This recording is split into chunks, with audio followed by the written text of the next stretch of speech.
Hey guys, welcome back to my channel.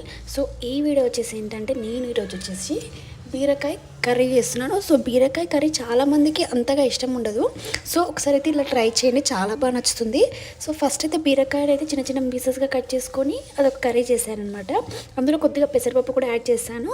So next వచ్చేసి ఏంటంటే మనకు బీరకాయ మన పొట్టు ఉంటుంది కదా, సో ఆ పొట్టుతో పచ్చడి. సో కొంతమంది తెలిసే ఉంటుంది, కానీ తెలియని వాళ్ళకు సో చెప్తున్నాను. సో బీరకాయ పొట్టు ఉంటుంది కదా, పడేయకుండా మంచిగా ఒక 2-3 సార్లు కడిగేసి ఉప్పు నీళ్ళలో ఒకసారి కడిగేసిన తర్వాత చిన్న చిన్న పీసెస్గా కట్ చేసుకోండి. సో తర్వాత అందులో ఒక మీడియం పెద్ద టమాటో వేసేసుకొని కొద్దిగా పచ్చిమిర్చి, కొద్దిగా ఉల్లిపాయలు వేసేసుకొని లో ఫ్లేమ్ పైన కుక్ చేసుకోవాలన్నమాట ఇవన్నీ. సో చెప్పాను కదా ఇంతకుముందుకు బీరకాయ పెసరపప్పు కాంబినేషన్లో కర్రీ చేస్తున్నాను అని చెప్పి. సో అదైతే ఒక పక్క పెట్టాను, ఇంకో పక్క అయితే బీరకాయ పొట్టు పచ్చడి అయితే తయారు చేస్తున్నాను. సో ఇప్పుడు ఏంటంటే బీరకాయ పొట్టు అనేది పీచు అనమాట. సో పీచు అంటాం కాబట్టి పిల్లలు అలా తినరు కాబట్టి మనం ఇప్పుడు కర్రీ చేసినా కూడా బీరకాయ పొట్టు తీసేస్తాం కదా, అలా కాకుండా ఆ పొట్టుతోటి పచ్చడి చేయండి. చాలా అంటే చాలా బాగుంటుంది. సో ఏదైనా అంటే మనం ఇష్టంతో చేసుకొని తింటే బాగుంటుంది. అబ్బో పొట్టు అనేది మనం అట్లా అనుకోకండి. సో హెల్తీ ఫుడ్ అనుకొని తినేసేయండి. సో ఇంతకుముందుకు కర్రీ చెప్పాను కదా, పెసరపప్పు వేసి చేశాను. ఇది కూడా చాలా బాగుంటుంది. ఇందులో కొద్దిగా కారం వేసేసుకొని ఉప్పు వేసేసుకుంటే సరిపోతుంది అనమాట. ఇప్పుడు పొట్టు పచ్చడి అని చెప్పాను కదా, బీరకాయ పొట్టు పచ్చడి, అందులో కొద్దిగా కొత్తిమీర కొంచెం ఎక్కువే వేసుకోండి, కరివేపాకు కొత్తిమీర. సో డైరెక్ట్ పిల్లలు తినరు కాబట్టి పచ్చడి వేసినప్పుడు ఎప్పుడైనా సరే కొత్తిమీర అలాగే కరివేపాకు ఎక్కువ వేసుకోవడానికి ట్రై చేయండి. సో కొత్తిమీర కూడా చాలా మంచిది హెయిర్కి, కరివేపాకు కూడా అంతే. సో ప్యాన్ పెట్టాను కదా ఇంతకుముందుకు, కొద్దిగా ఉల్లిపాయలు, పచ్చిమిర్చి, బీరకాయ పొట్టు వేసి కొద్దిగా సాల్ట్ వేసుకోండి మగ్గడానికి. సో సాల్ట్ వేసుకొని మగ్గించుకున్నాక మూత పెట్టి ఒక 5 మినిట్స్ అయితే లో ఫ్లేమ్ మీద కుక్ చేసుకోండి. ఇవన్నీ మగ్గిన తర్వాత ఇప్పుడు టమాటో కూడా వేసేసుకొని కొద్దిగా సాల్ట్, కొద్దిగా పసుపు వేసేసుకుంటే సరిపోతుంది. ఇంతకుముందు చెప్పాను కదా పెసరపప్పు బీరకాయ అని చెప్పి, ఇది కర్రీ అనమాట. సో ఒక పక్క కర్రీ చేస్తున్నాను, ఇంకో పక్క అయితే బీరకాయ పొట్టు పచ్చడి చేస్తున్నాను. ఒకసారి అయితే ఖచ్చితంగా ట్రై చేయండి.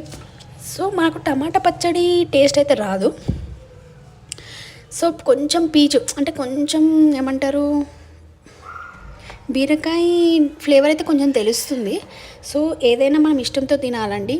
సో అలా అయితే బాగుంటుంది. ఇప్పుడు పెసరపప్పులో కొద్దిగా వాటర్ అయితే వేసాను. వాటర్ వేసేసి మీకు అవసరం అనుకుని ఇంకొంచెం యాడ్ చేయండి. వాటర్ యాడ్ చేసి కొంచెం ముద్దపప్పులా అంటే పప్పులా చేసుకోండి. ఇది ఏంటంటే జస్ట్ కర్రీ కాబట్టి నేను కొద్దిగానే వాటర్ వేసాను, మరీ ఎక్కువ వేయకుండా. సో పెసరపప్పు ఎక్కువ ఉడికించుకోవడం తక్కువ ఉడికించుకోవడం మన ఇష్టం అనమాట. సో ఆ కర్రీ మనకి ఎలా నచ్చుతుంది ఏంటి అనేది తెలిసిపోతుంది కదా. సో అలా ట్రై చేయండి. ఇంకేంటంటే నేను ర్యాండమ్గా తీసాను, పర్టికులర్గా నేను ఏం తీయట్లేదు. బీరకాయ అలాగే పెసరపప్పు కర్రీ, సో అలా ర్యాండమ్గా తీసాను అనమాట. నాకు ఎందుకో ఈ పొట్టు పచ్చడి అనేది చూపించాలని చెప్పి అయితే చూపిస్తున్నాను. సో ఇందులో కొద్దిగా వెల్లుల్లి వేసుకున్నాను నేను. అవసరం అనుకుంటే ఇందులో వేయించుకున్న నువ్వులు కూడా వేసేసుకోవచ్చు. ఇంకా నేను ఇప్పుడు వేయలేదు నువ్వులు అయితే, కొద్దిగా జీలకర్ర అయితే వేసాను. సో ఒకేసారి 2 కర్రీస్ అయిపోతాయి. ఎప్పుడైనా పొట్టు అనేది పడేయకండి. మేమైతే కంపల్సరీ వీక్లీ వన్స్ అయితే ఖచ్చితంగా తింటాం బీరకాయ. సో బీరకాయ పొట్టు పచ్చడి చాలా బాగుంటుంది అని పదే పదే చెప్తున్నాను అనుకోకండి. ఇక్కడ ఆల్మోస్ట్ కర్రీ అయితే అయిపోయింది. ఇప్పుడు మనం ముందుగా ఉడికించుకున్న బీరకాయ పొట్టు ఉంది కదా, అందులో కొద్దిగా జీలకర్ర వేసేసుకొని కొద్దిగా కరివేపాకు కొత్తిమీర వేసుకొని స్టవ్ ఆఫ్ చేసినాకనే కొత్తిమీర కరివేపాకు వేసుకోండి.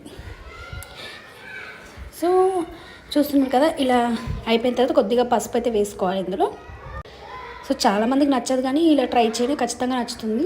సో కొద్దిగా పసుపు వేసుకున్నాక కొద్దిగా ఒక 5 మినిట్స్ అలా పెట్టేసి ఆ తర్వాత కొద్దిగా కరివేపాకు కొద్దిగా కొత్తిమీర వేసేసుకొని స్టవ్ ఆఫ్ చేయండి. ఆ వేడికి కరివేపాకు అలాగే కొత్తిమీర మగ్గిపోతుంది అనమాట. సో ఇదంతా పూర్తిగా చల్లారిన తర్వాతనే మిక్సీ పట్టుకోవాలి. సో చూసినారు కదా, కొద్దిగా వేసుకొని బరకగా, మరీ మెత్తగా పేస్ట్ చేయకండి, కొంచెం బరకగా చేసుకోండి, బాగుంటుంది. ఇప్పుడు పచ్చడికి కొంచెం పోపు. సో పోపు అనేది చాలా మస్ట్ అనమాట. సో కొద్దిగా ఆయిల్ వేసి సో పోపు దినుసులు అన్నీ వేసేసుకోవాలి. అంటే మినపప్పు, శనగపప్పు, ఆవాలు, జీలకర్ర వేసేసి కొద్దిగా వేగిన తర్వాత ఇందులో అవసరం అనుకుంటే మీరు ఇంగువ కూడా వేసుకోండి. నేనైతే ఏం వేయట్లేదు. కొద్దిగా ఎండుమిర్చి కొద్దిగా వేగిన తర్వాత కొద్దిగా పసుపు వేసేసుకోవాలన్నమాట. వేసేసుకొని ఇందులో కొద్దిగా కొత్తిమీర అలాగే కొద్దిగా కరివేపాకు వేసేసుకోవాలి. సో పోపు మొత్తం వేగిన తర్వాత మనం ముందుగా మిక్సీ పట్టుకున్న పచ్చడిలో వేసేసుకోవడమే, అంతే. ఎంతో టేస్టీగా ఉండే బీరకాయ పొట్టు పచ్చడి అయితే రెడీ అయిపోయినట్టే.